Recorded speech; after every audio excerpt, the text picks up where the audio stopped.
Here we are again, and thank you so much for joining me for another episode of the Shema podcast.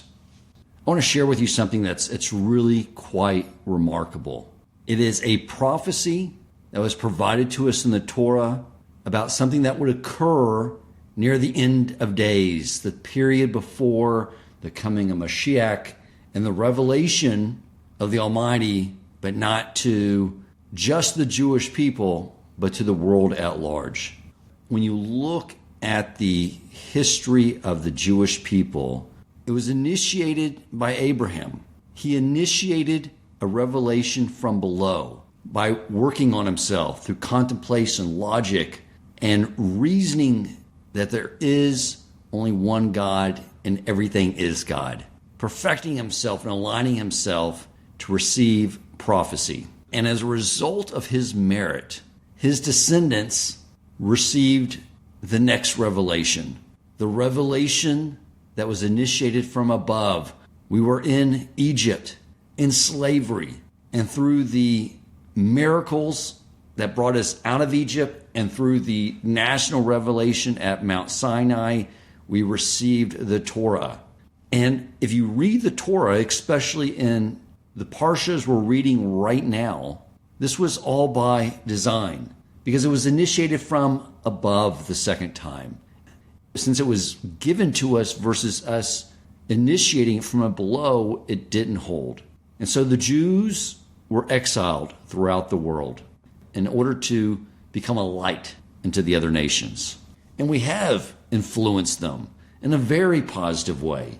The majority of things that most civilized countries take for granted are things they would have never had if it was not for us sharing with them the light of Torah. But what the prophecies say is that at the giving of the Torah, there were many people that were part of the other nations that wanted the Torah as well, even though the nations they were a part of did not want it. So what did God do for them? He would orchestrate events in another lifetime for them so they would have the opportunity to convert. So if you look at what is delaying Mashiach, why we are sort of in this holding pattern in exile is because God is wanting us to pull in all these non-Jews who wanted the opportunity to convert and be a part of the Jewish people. And he also wanted all those Jews that were brought up in captivity, meaning they were brought up in an environment void of Torah. He wanted to give them an opportunity to do teshuvah and find their way back home. And it's quite remarkable for both groups of people. I mean, here you have non-Jews growing up in the captivity of these idolatrous religions, and something stirs them awake, and they recognize this isn't truth. And then they go and pursue a Jewish conversion, which is not an easy task at all. And for those of us who are brought up in the captivity of a total void of Torah, the same thing's happening for us. And it's quite miraculous that something just stirs us awake and we begin to yearn and realize there's something more. And we find our way back to Torah Judaism. Whenever I meet someone from either of these groups, I find it so inspiring. And the reason I'm saying this prophecy is coming to fruition is because I'm hearing the numbers from rabbis I know personally and from rabbis I listen to online. Keeping in mind that we don't proselytize, the number of non-Jews coming forward for a true, legitimate Orthodox conversion and the number of Baal Teshuvahs that are coming forward and learning Torah and adapting Torah and integrating Torah into their life. I want to dedicate this episode to one such person, Ross Altman, a new and dear friend of mine who is one of those people. And I want this episode to be in his merit so he will receive the blessing of having Hashem guide him through his journey and through his learning as he learns Torah and he learns his unique role in God's creation. Initially I did not have a full appreciation of what we have as Jews. And I used to look at the non-Jewish world and think, they have it so easy. We have all these mitzvot to fulfill, and they have barely any. The 7 no-high laws. Just merely the basic minimum requirements to live in a civilized society. But my mindset has totally changed on this matter. I now realize that it's not that we have it more difficult and they have it easy. We're the ones that have it easy. I look and wonder, how in the world do they even get through life? It's like they're on a road trip, and not only do they not have a GPS, they don't even know the destination in which they're going. They don't know how to maintain the automobile and keep it fueled and running at all times in an optimal way. Yet we have the Torah. And one of the things the Torah tells us is something so crucial, and that is the construct, the system, the physical reality we live in is built. And one thing that we understand that they don't understand is the fabric of time. They think it's linear. And it's certainly not. Time is circular. Each moment in the year contains its own unique spiritual energy. And the Torah is teaching us how to tap into that. The rest of the world thinks that time is linear. And the only difference between the prehistoric man and the men in the future that will resemble Captain Kirk and Spock on the USS Enterprise is a greater comprehension and ability to communicate and greater technology. But mankind themselves stays at the same level throughout the history of time, which is not the case whatsoever. Not with Torah, that is. Time is circular. And those who are not tapped in Torah end up at the beginning of the year exactly where they left off. However, with Torah, through the understanding of how to tap into the energy at each moment in time throughout the year, the path of circular time for us is crescending higher to catapult us to higher levels of consciousness, to a higher level of closeness to Hashem by being more like Hashem in the way he interacts with this world. Many of you can relate to this. I've talked to many of you about this, how when you first start studying Parsha, you recognize that the problem that ensues that week, the challenge that the Torah you learned from the Parsha equipped you to take that challenge and use it as something that will catapult you to a much greater level. Therefore, looking back at that challenge with much appreciation and the opportunity we have in front of us, that moment in time is approaching.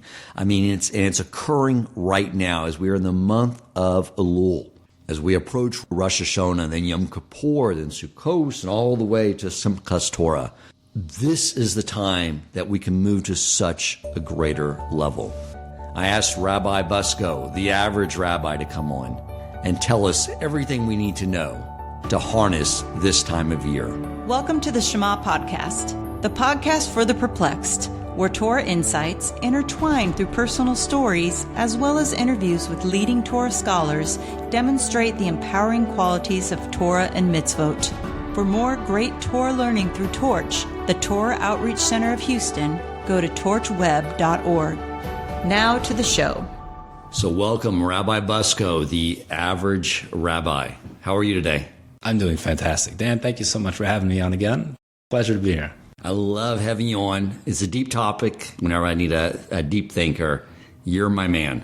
So you recently got a motorcycle. Tell the audience, what'd you get? That's true. I got a 2012 Honda Shadow. It's a cruiser. For anyone who doesn't know what a cruiser is, it's a style of motorcycle that has that sort of classic look, like if you're thinking Harley Davidson. It's not the big chopper with the big, long, extended handlebars, but it's got that old black style, like classic look to it. When I was a kid, I had 2 career paths I was thinking about at the age of 7, 8, and they're both based off a TV show. One was, did you ever watch that TV show, Kung Fu? I've seen parts of it, yeah. He would just travel from town to town, helping out those in need using his skills of Kung Fu. And after he defeated the bad guy, he would go to the next one. Right. A white guy that didn't know Kung Fu, pretending to be a Chinese man that was a Kung Fu man. Exactly. That's what I like. My whole life's just pretending to be something. So the other one was Chips. Chips was this TV show about these 2 highway patrol motorcycle cops. They wore cool shades, had cool motorcycles, and they drove around. You're basically the synthesis of Ponch and Frank from Chips and the guy from the Kung Fu show. Those are my two career paths, and you like blended them. You study Kung Fu, you get the motorcycle, you're not out writing citations, you're just riding around town, teaching Torah. Avoiding citations. Help people avoid citations by the Almighty. Beautiful. All right, so Rabbi, as I told the audience, we have this auspicious time of year coming up, something that is a tremendous opportunity. To me, like this time of year, it feels like getting on a roller coaster.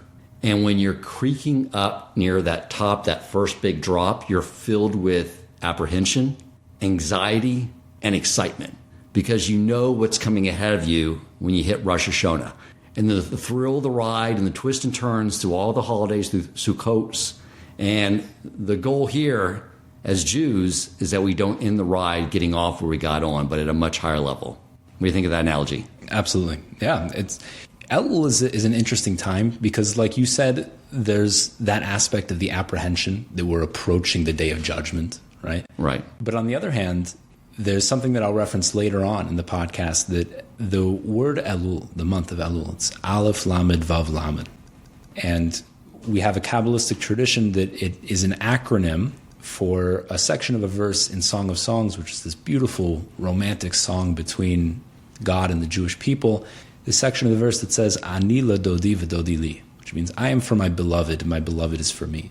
And it's this time of intimate romance between Hashem and the Jewish people. There's so much love. And then all of a sudden, right as we exit, my wife asked me this question 2 days ago.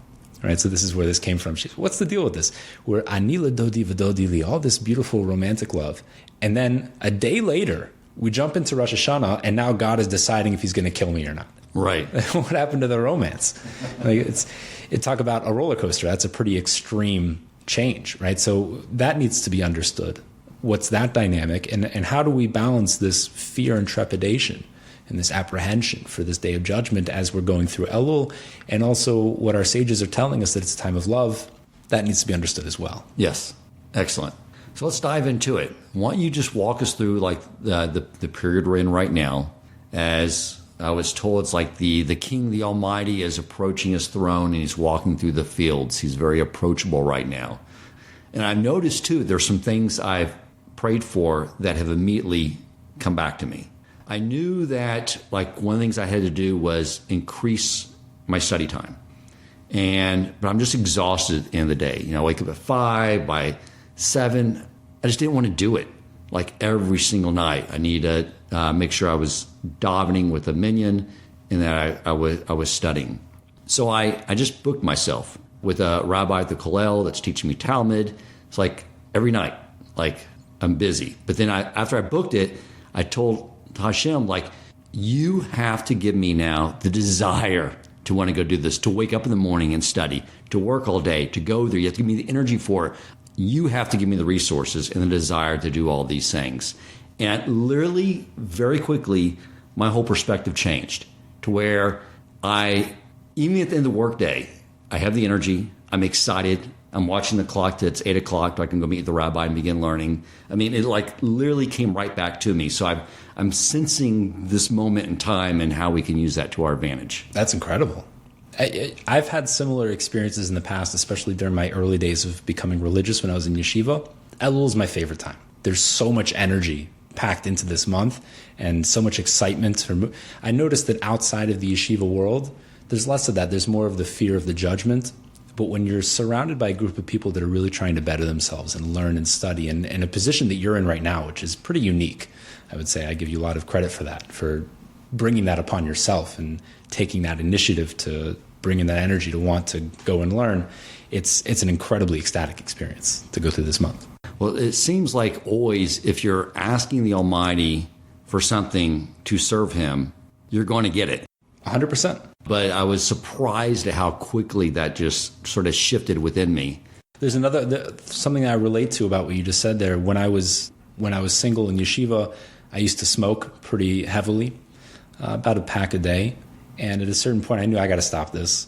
And the way I quit was, I tried on my own. Mark Twain said, quitting smoking is easy. I've done it dozens of times. Right. So I tried on my own a bunch of times, and it's hard. You're always fighting.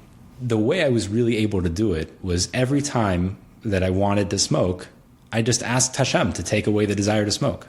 And instantaneously, like magic, I didn't want to smoke. Wow. But making the decision to turn to Hashem, to think about that, right? And to turn your efforts towards Hashem, that's the challenge. So what else, since I want to sort of go through, because one of the things I didn't really clarify is that we have all these holidays. They're all connected. And that's why I asked you to come on and sort of clarify. There's this entire construct. And it's from the beginning to the end, from Rosh Hashanah through Simchas Torah, that there's this overarching design that Hashem wants us to latch into to propel ourselves to greater heights. But right now we're in the month of Elul. Is there anything more about this phase that we need to be aware of, other than knowing that Hashem is extremely close to us? We can approach him on more of a personal level and make our request. Yes. So in addition to what you just mentioned, the month of Tishrei that we're about to enter, starting with Rosh Hashanah, then we have Yom Kippur and Sukkot and Shmini Atzeres, which is the culmination of all of that. That is one system. But the truth is that there's a bigger system. The entire year is one larger system. And I think it behooves us to at least give a brief overview of how that system is set up so we can have a better understanding of where we are in this system right now. Makes total sense. Okay. Well, first of all, before we start from the beginning, which is Pesach, where we are right now, the month of Tishrei, or what we're coming up to, the month of Tishrei, is the month of redemption. And that might sound surprising because, if I were to ask you, if you could summarize in one word, what's the theme of Pesach, Passover, what would you say? Freedom. Freedom, right? Freedom or redemption. Yes. Very similar concept, synonyms almost, freedom or redemption. What about Rosh Hashanah in one word? I think of reset. Okay. That's probably true because it's a new year and everything is being reevaluated and established. But I think a lot of people would probably say judgment, right? And in fact, that's what's in our liturgy. Yes. You didn't give a wrong answer. What I mean is, if teshuva is done correctly, it's like we get to hit the reset button. Sure. On who we are and start afresh. Right. So, but the word judgment, though, it comes up a lot. And in fact, in the liturgy itself, in the morning of Rosh Hashanah, we say, Hine Yom Hadin, this is the day of judgment. We say it several times on Rosh Hashanah. It's the day of judgment. So what does it mean that the month of Tishrei, we're taught Kabbalistically, is a month of redemption, but we're starting off with judgment? It seems very heavy, and they seem to be, what does one have to do with the other? Right. So that's redemption, but I just told you also that Pesach is also redemption. Right.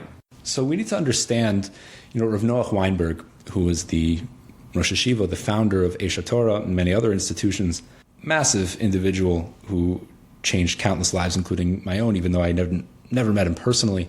He would say the first step to being an intellectual is defining your terms. What do we mean when we say redemption? What does redemption mean? What does judgment mean? Mercy? What do these things really mean? We might have working definitions with them. We use these concepts and we think we know what they are, kind of. But then communication breaks down because I have one idea in my head and you have another. What we need to know is, what does the Torah mean, right? The Torah is communicating us. What does the Torah mean when it says that this is the day of judgment or this is a month of redemption? And once we have those defined, we can really understand what is being communicated to us. So redemption in a nutshell is the concept of revealing potential which was previously inaccessible. Right? We're upgrading. We're accessing new faculties that always existed within ourselves. We were built in with these abilities, but we didn't have access to them, and we were locked down. And the process of redemption is the process of unlocking those higher levels and reaching new levels. And that can occur in different stages. There's a redemption on a lower stage, and then you move to the next stage. Then there's another redemption to the next stage, and another, and another. And we're constantly upgrading and moving forward. And so that happens every year in a cyclical way. Throughout the year, we'll have Pesach. Passover is the redemption, let's say, of the body. And then Shavuos, which is the next holiday after that, is the redemption of the spirit. I'll get into what this means in a second. And then finally, the month of Tishrei, we have Rosh Hashanah, Yom Kippur, Sukkot, and Shmini Atzeres, is the redemption of the soul. And when I use these terms, body, spirit, and soul, I'm referring to the Kabbalistic terms nefesh, ruach, and neshama. Just to give a very brief overview of what that is, I'm sure your listeners have heard these terms before in previous podcasts, and I think No, it'd probably be good to go ahead and go through those terms again. the nefesh is an aspect of spirituality which is the most physical. It interacts with the physical world and animates physicality. So what the Chinese might call qi. In Kung Fu, this is what we would refer to it. Qi is the life force, right? This is the nefesh, the aspect of spirituality that animates physicality. It interacts with physicality directly. The next level is the ruach, which we call spirit. It's also the Hebrew word for wind, and there's a reason for that. It occurs in the throat. That's the breath and speech. It's all connected to this idea. But the fundamental concept of ruach is that it's a connector. It binds the lower together with the higher. It binds physicality, binds the nefesh to the highest level, or the highest level that we'll speak about at least, which is the neshama. And the neshama is purely spiritual, and that is what we call the soul. Okay, something that can exist completely independently of a body, and does when we're not alive. So these are the three aspects of ourselves. So Pesach is the redemption of the nefesh. That's when we're born. The entire Jewish nation, when we were in Egypt, our sages say we were a nation within the womb of another nation. And we came out through the sea. We were exiting the birth canal and revealed ourselves as one independent nation. That was the birth of our nation, the Exodus, and Pesach is our fresh start. Now we have a nefesh, we have a living being here. This is the Jewish people. That's the redemption of the body, of the nefesh. Moving forward, we have the redemption of the ruach. Now, the ruach is, again, this connection. So the process from Pesach until Shavuos, which we spoke about once in a podcast, the process of Sphira, that is the process of refining and building and strengthening and purifying the nefesh, where it can now form a connection. And what that connection is the Torah. That Shavuos is the day that we received the Torah, which essentially is our direct connection to God. Now we have access, right? So another analogy, if you would take, let's say, a computer. So Pesach would be, we've built the hardware, and it's got a great processor, and all the hardware is there, but it doesn't really do anything because there's no software. Okay, so now we've got the hardware, it's been purified and cleaned. Now, Shavuos, we've jacked in the Ethernet cable. Now we're connected. Okay, we have access to all that information, but the software hasn't been installed yet. We just have access to it. So that's Shavuos. And as we're moving forward, and I'll explain that process because we're right there now, we'll finally have the redemption of the soul, which is where we, so to speak, download the software and have it fully integrated and installed in the hardware. And now we've developed that intimate connection with Hashem, fully realizing our soul's expression within the physical world. Beautiful. Okay, so that's an overall concept of the 6-month process throughout the year. And by the way, that is a 6-month process, right? Because we start with Pesach, and it culminates in the 7th month, which is interesting, right? Well, I think maybe people don't realize this that aren't fully familiar with Jewish traditions. You might assume that since Rosh Hashanah is the beginning of the new year, that's the first month. Right, exactly. But it's not. It's the 7th month. The first month is Nisan, the month of Pesach. And there is a reason for that. In short, the objective solar cycle, as the Earth moves through the cosmos, that revolution occurs in Tishrei, and that's Rosh Hashanah, that we've started a new year. But a month is something which is more personal to human beings.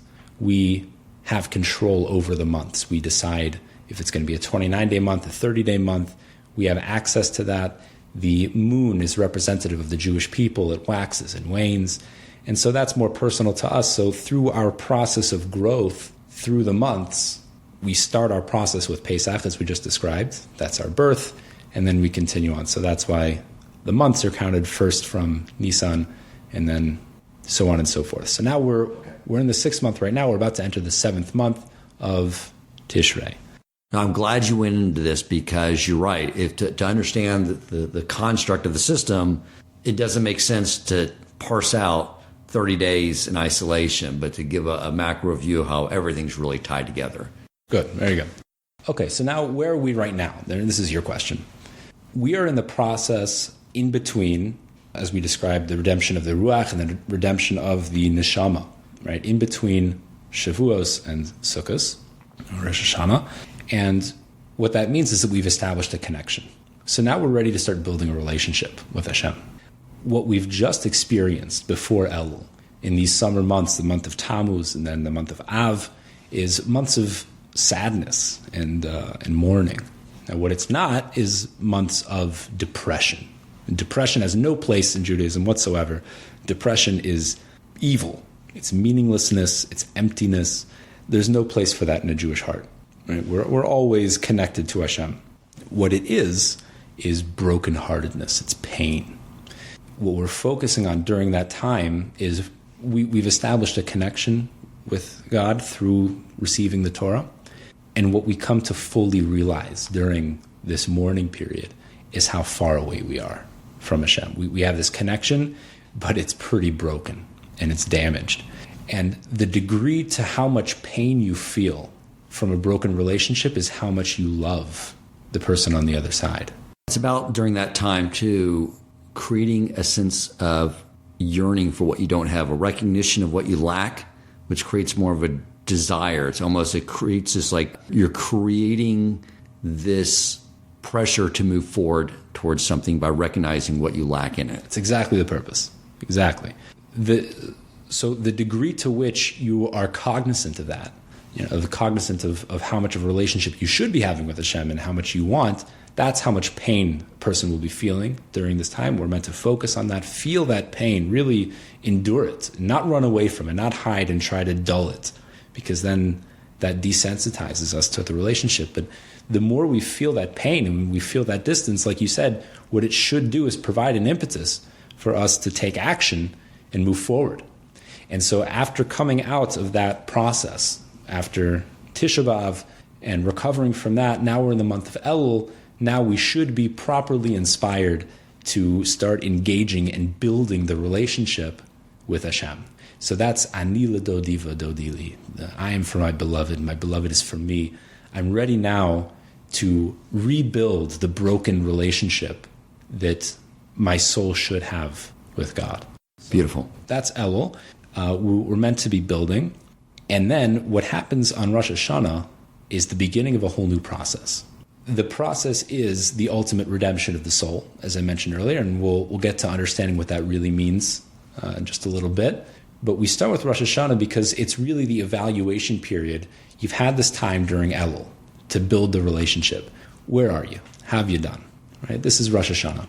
I also mentioned earlier that we need to define the idea of judgment. What is judgment?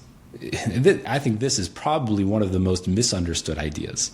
We're very uncomfortable with the idea of judgment because the way we relate to judgment is us being judgmental of others. And we naturally intuit that that's bad, for lack of a better word. Nobody likes to be judged because when you feel judged, you feel like you lack value. Because you know yourself, when you judge someone else, naturally you see that yourself is above them. They are less than now. You judge them, you criticize them, you say they should be doing better. The implicit implication is that you're doing all right and they are beneath you. Right. So the person on the other side feels that. When we feel judged, we feel pushed down. Yes. And we don't like that. And why would we want to feel that from God? And I think a lot of people have this barrier. And I've talked to people that were religious for many years and have rejected religion entirely on this basis, that they don't want to feel judged by God. It's right, yeah. That's why I sort of jumped ahead and I attached it with reset. This is probably not the right word, but I know that because he gives us the opportunity to lay everything on the table, show everything in our employee file, and say, here's everything I did wrong, I regret it, and then once it's all on the table, he throws it away and resets it. And we get to start off clean. So I sort of look at the judgment as a part of a process and focus on what you get out of it in the end if you do it correctly. If you do it correctly. But what if you don't do it correctly? So then you're judged? So then what, right? So what is the judgment? What's really happening here? If you do it correctly or if you don't do it correctly? What is the interaction that's occurring? So again, when we think of judgment, we think of scary God deciding if we're good or bad, like Santa Claus. Right. Right. And then, am I going to die this year or not? Or is he going to give me enough money or not? Right. This is not accurate at all. Thank you for joining us for part 1 for Moments of Spiritual Ascension with Rabbi Bucsko. Stay tuned for the upcoming release of part 2. If you enjoyed this episode, please consider supporting Torch so they can continue to spread Torah wisdom to the world by making a donation at torchweb.org and clicking donate in the top right corner of the page. And if you would like to get in contact with our host with comments, suggestions for future topics of learning, or questions for him or his guest rabbis, you may email him at president@torchweb.org.